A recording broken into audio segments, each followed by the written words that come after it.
HP tersebut tidak bisa digerakkan ataupun tidak bisa disentuh.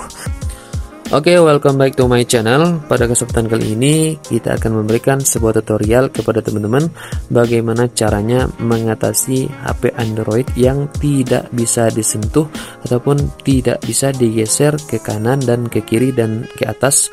Pokoknya ngeblank seperti ini, error, tidak bisa ditekan sama sekali. Dan tutorial ini diperuntukkan untuk seluruh HP Android. Jadi teman-teman yang menggunakan HP Android Vivo, Realme, Xiaomi, Samsung, dan Oppo dan segala macamnya itu bisa menggunakan cara yang saya berikan ini. Dan bagi teman-teman yang baru mampir, tinggalkan jejaknya, like, komen, dan subscribe, karena subscribe itu gratis untuk membantu channel ini untuk terus membagikan video yang bermanfaat untuk teman-teman sekalian. Nah, sebelum masuk pembahasan, kita harus tahu dulu apa faktor yang mengakibatkan HP tersebut tidak bisa digerakkan ataupun tidak bisa disentuh. Nah, sama seperti halnya orang yang kena sakit pinggang, tidak bisa kita diagnosa itu penyakit rematik. Bisa jadi itu terkena benturan ataupun kecelakaan. Nah, sama halnya seperti HP yang kita gunakan, ada faktor internal dan juga ada faktor eksternal. Faktor internal itu adalah faktor dari dalam yang kerusakannya itu software, yang dimana itu terjadi karena ketidakstabilan ROMs yang dikembangkan oleh pihak Android tersebut. Sama seperti ini ketika kita masuk kepada setelan, lalu kita lihat tentang telepon. Kebetulan saya menggunakan HP Xiaomi. Nah, di sini kan ada setiap tahunnya, setiap bulannya ada pembaharuan yang dimana kita gatel banget tangan kita ingin menekan pembaharuan, kita ingin melihat fitur terbarunya. Di balik keistimewaan itu ternyata ada dampak negatifnya, yaitu terjadi bug ataupun error gitu ya. Itu terjadi karena ketidakstabilan ROMs yang pihak Android tersebut membagikannya tidak stabil. Jadi teman-teman harus memastikan ROMs itu udah stabil atau tidak gitu loh. Jadi kalau nggak stabil bisa terjadi error ataupun ngeblank seperti yang teman-teman rasakan, tidak bisa menekan layar, ngeblank ataupun tidak bisa digerakkan. Itu terjadi karena faktor internal tadi. Jadi faktor internal itu banyak teman-teman. Juga ada keluhan yang saya dengar ketika selesai pembaharuan Android yang di-download, itu biasanya juga ada nge-restart sendiri, juga ada mati sendiri, juga ada ketika membuka aplikasi keluar sendiri. Itu sering terjadi karena itu faktor internal. Itu jadi aman. Kalau faktor internal ini aman, selesai nanti teman-teman update, nah jadi juga hilang penyakitnya. Tapi yang sulit itu adalah faktor eksternal, faktor dari luar, yang dimana kerusakannya itu di HP-nya, bukan di dalamnya. Kalau dalamnya aman, nanti kalau ada updatean itu juga betul sendiri. Tapi kalau HP-nya itu sulit, misalkan LCD-nya, itu faktor eksternal yang kerusakannya hardware.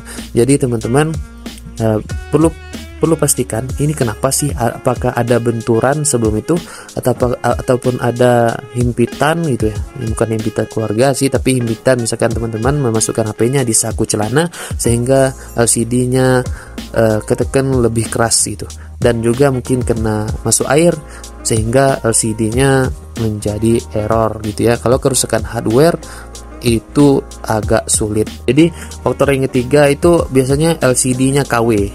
Nah, biasanya itu sering banget terjadi teman-teman, LCD-nya KW. Kenapa LCD-nya KW? Ya berarti kerusakan hardware, dan teman-teman berani mengganti LCD yang katanya ori ternyata KW dan ternyata tidak bisa ditekan sama sekali. Itu terjadi karena LCD-nya KW.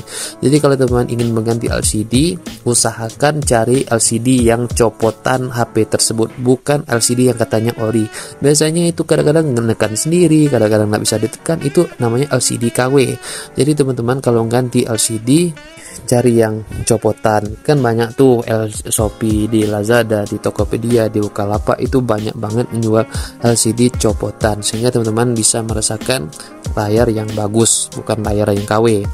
Jadi banyak faktor lagi. Kalau saya jelaskan nanti nggak selesai videonya. Ada juga karena IC RAM, ada IC CPU, ada juga IC power. Itu banyak kendalanya. Cuma ini yang garis besarnya saja yang saya jelaskan. Ya kalau sudah seperti itu, kita berupaya saja. Semoga tutorial ini berhasil karena kita memperhatikan faktor-faktor yang sudah saya jelaskan di awal tadi. Oke, yang pertama, silakan teman-teman, ini kan ngeblank nih, nggak bisa ditekan sama sekali. Teman-teman bisa merestart HP-nya seperti ini, restart gitu ya. Kalau nggak bisa ditekan gimana bang? Itu ada caranya, kan nggak bisa ditekan nih layarnya karena ngeblank tadi. Nah, kita restart otomatis. Kalau di HP Samsung dan Vivo itu tekan volume bawah dan juga volume power. Ini ditekan secara bersamaan sehingga HP itu ngerestart sendiri nantinya. Jadi untuk Samsung dan Vivo. Nah, kalau untuk Xiaomi tekan saja tombol power seperti ini dan tekan saja, nanti otomatis nge-restart sendiri teman-teman tanpa menekan tombol di layar.